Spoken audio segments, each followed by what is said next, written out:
নবীজি বলেন, এই দুনিয়ার জমিনে যারা আল্লাহর কোরআনকে মহব্বত করে ভালোবেসে ইন্তেকাল করবে, মরে যাওয়ার পরে ওই মহব্বতকারী কোরআনকে যখন অন্ধকার কবরের মধ্যে শোয়ানো হবে, কবর এমন এক ঘর যেখানে নাই কোনো বাতি, নাই কোনো সাথী, নাই কোনো জানালা, উপরে থাকবে কাঁচা বাঁশের চাটাই।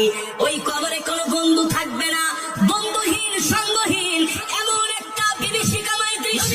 একজন মানুষকে যখন কবরের মধ্যে শোয়ানো হবে, আল্লাহর নবী রাহমাতুল লিল আলামিন বলে ওই মানুষটা ওই সময় নিজেকে এতটা একাকিত্ব মনে করবে, নিঃসঙ্গ মনে করবে, ওই কবরে কোনো বন্ধু পাবে না, সাথী পাবে না। খোদার কসম করে বলি, যারা দুনিয়ার জমিনে আল্লাহর কোরআনকে মহব্বত করবে, এই কোরআন তার জন্য কবরে সাথী হয়ে যাবে।